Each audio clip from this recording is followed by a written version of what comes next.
Bonjour, je suis aujourd'hui sur le salon Création et Savoir-faire sur le stand de notre partenaire elittlemarket.com et je suis avec l'une de leurs créatrices, Tatiana, qui va nous montrer comment faire un bijou en argent. Alors moi j'ai prévu de vous montrer la création d'un bijou en argent pur. Alors je vais procéder en 3 étapes.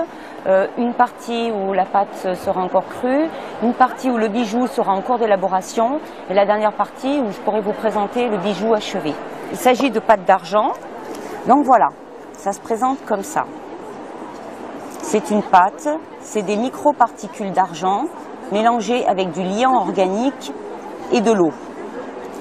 Alors avant de commencer, je vais me mettre du baume sur les mains pour éviter que la pâte d'argent adhère à mes doigts.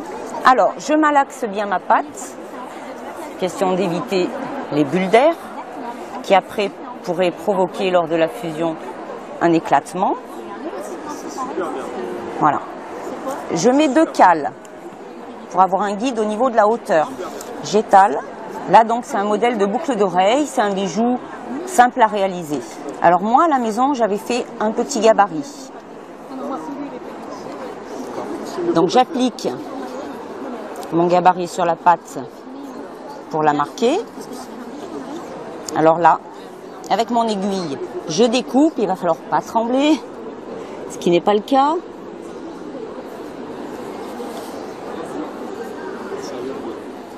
J'enlève le surplus. Ma pâte, je la récupère parce qu'elle sèche très très vite, donc il faut travailler très très vite. Normalement, quand on attaque, le projet il est déjà dans la tête, il est déjà dessiné. Voilà, on ne commence pas comme ça. Je fais le trou pour l'attache de la boucle d'oreille. J'ai trouvé dans mes affaires 2 petites choses qui pourraient me permettre de faire des impressions. Alors ces petites choses, c'est tout bête. Je me suis trouvé une petite boucle d'oreille comme ça et une boucle d'oreille comme ça. Ça va me servir à faire des impressions. Alors, je commence, je pique, je répartis.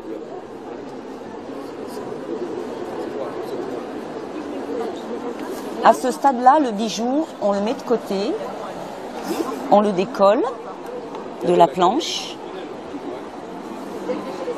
on le met sur une petite grille et on le laisse sécher. Ça peut prendre 24 heures si on le laisse à l'air pur et sinon on peut accélérer la chose en mettant au four en très très très bas ou alors à proximité d'une source de chaleur. Je reprends avec la pièce qui est maintenant sèche que j'ai poncée avec ces outils, en gros au début et puis après en allant de plus en plus fin avec ces éponges-là. Et maintenant il faut que la pièce soit fusionnée pendant 1 minute environ. On y va. On va la voir devenir rouge. Donc maintenant, il faut attendre que la pièce elle refroidisse parce qu'elle est vraiment très très très chaude. Maintenant, il reste encore dessus le liant organique, c'est ce qui fait que la pièce d'argent est encore blanche. Donc avec cette brosse, je vais la frotter pour faire réapparaître, on va dire, l'argent. Une pointe d'agate, ça sert à polir et à faire briller. Ça écrase les particules et ça permet à la pièce de briller. Une fois que le bijou est parfaitement lisse, selon les goûts, on peut noircir encore le bijou pour faire ressortir tous les motifs à l'anhydride sulfureux et le bijou est terminé.